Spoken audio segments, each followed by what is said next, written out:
Hello friends, and welcome back to the Dork Side. I'm the Dork in the road, and today we're about to hit this gravel road and talk about some beginner tips for riding gravel roads on your motorcycle.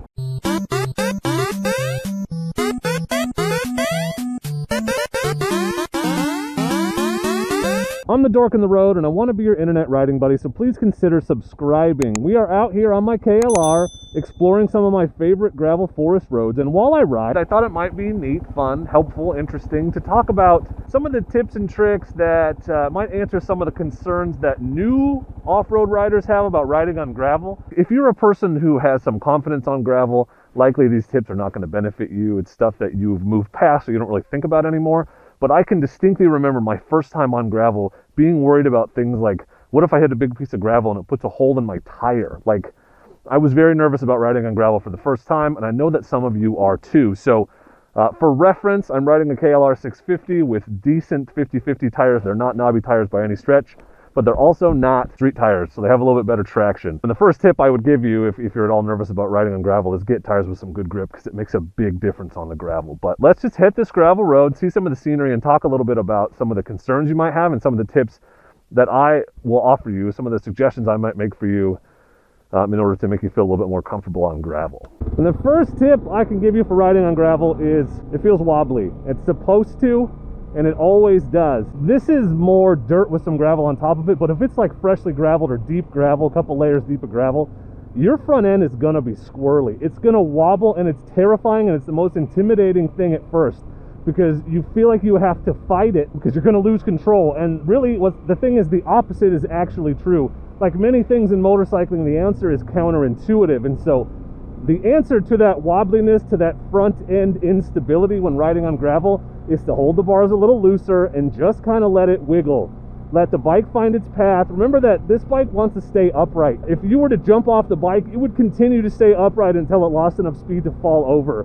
So it wants to stay upright. That's just physics. All you have to do is let it. So when you get that front end wobble that comes with riding on gravel, and it's really, again, counterintuitive. You have to think about this and do it on purpose, but relax and let the front end move a little. That's not to say you'd like take your hands off the bars and let Jesus take the wheel. A little movement is okay, it's acceptable. Your job is to keep the bike generally pointed in the direction you're trying to go, and let the bike figure out the exact path that it takes through the gravel. Whoa, that's new. That's the old tree that was over the road. It broke finally.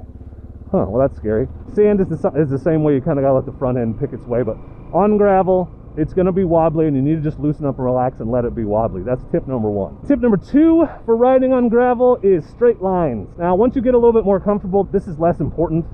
But at first, in particular, if you know what your head is doing is telling you that because the surface is loose, if you make any sudden moves, if you turn, your rear wheel is going to slide out from underneath you, or your front is going to skid, and you don't want to do that. So that's what slows you down and makes you anxious. And so a good way to avoid that particular anxiety is straight line. I mean that in several ways. One, I mean, if you're accelerating, do it in a straight line, not leaned over, not while you're turning, but accelerate in a straight line. And the same as if you're going to slow down, do that in a straight line. It's really easy to lock up your rear tire on gravel, particularly if you don't have ABS, which I don't on this bike. And two, if you're only braking in a straight line and you do happen to lock up your rear tire, it doesn't matter. Here, I will demonstrate. As long as you keep your head and just go in a straight line, keep the front wheel pointed the right way. See? That was 100% a rear tire skid, and it doesn't matter if you lock up the rear in a straight line. It's a different story if you do it while you're turning. So at first, I would encourage you to mostly accelerate and decelerate in straight lines. And the other straight line thing is, and this is a little bit dangerous depending on the situation. So if you're on a road that you know is deserted, and you come to a corner like this, and you can swing wide and then go through the apex of that corner in a straight-ish line like this, straighten out the corner a little more, and then go wide on the other side. That's going to require less work from your tires to keep traction. But on a two-lane road or a two-way road, that's dangerous. You always want to ride right. So that's mainly for closed roads or roads that you know you're the only one on, or when you have a very clear vision. But straight lines, accelerate in a straight line, slow down in a straight line, and even turn corners into straight lines where you can. That's my tip number two. Tip number three on gravel is just trust your tires, man. If you're riding a dual sport or adventure bike, I used to get super paranoid about putting holes in my tires, and it takes a lot to put a hole in a dual sport or an adventure bike tire if you're running off-road tires. So don't, like these little sticks I'm running over right now, not even hesitating.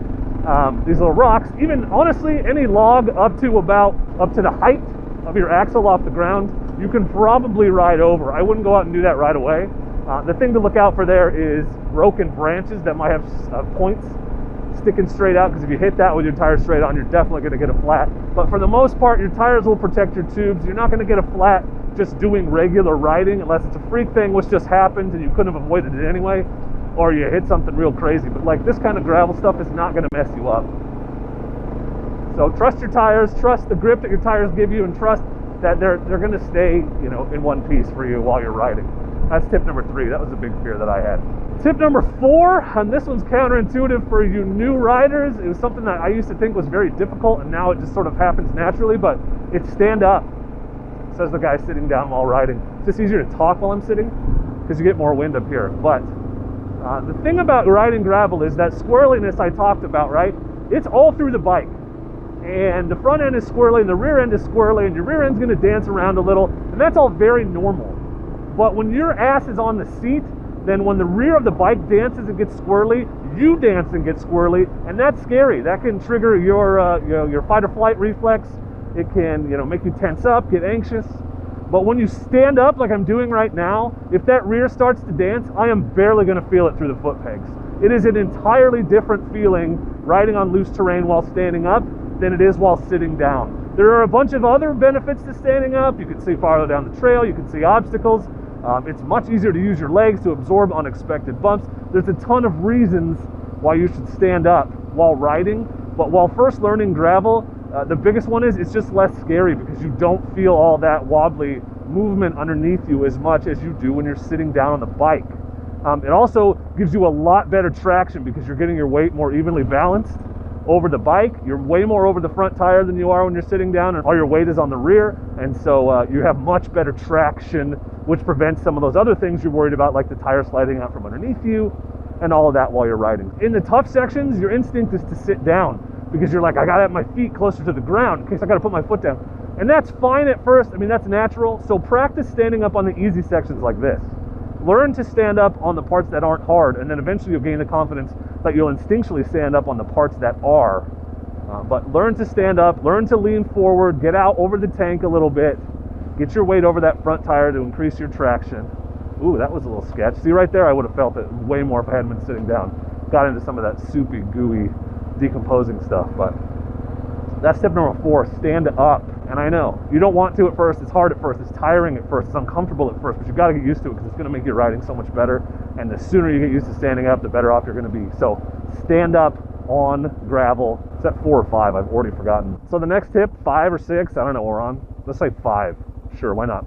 My 5th tip, look at this view. I love just looking down in the valley like this, is that gravel riding is very different, and this applies to all loose surfaces, than street riding. On the street, we lean with the bike, right? You lean the bike over and you stay straight up and down, parallel with the bike, right? Yeah, parallel. You stay in a straight line with the bike on the street, and you're letting the traction of the tire, you know, hold you in the line that you're holding. On a loose surface like gravel, you want to stay perpendicular to the ground and move the bike underneath you, which means instead of leaning with the bike, I should have got a third-person shot for this, you lean it underneath you like this, and that's how you make the tighter corners.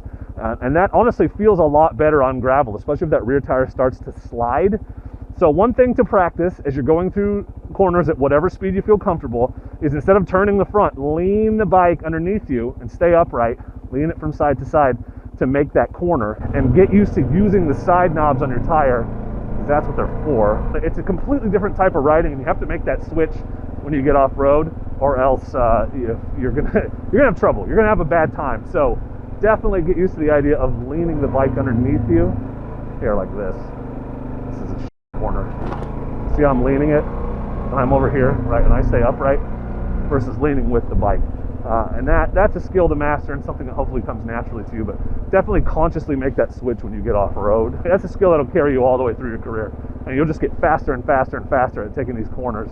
I love riding fast gravel, and it's something that used to scare the crap out of me, and so hopefully just remembering a few of these tips, these 5 or 6 tips, I don't know how many because I did this off the cuff, but will help you get a little bit more comfortable on gravel, and help you be more comfortable in the backcountry riding whatever bike it is that you ride. So if you have any questions or additional tips for new, remember this is for beginners, beginner gravel riders.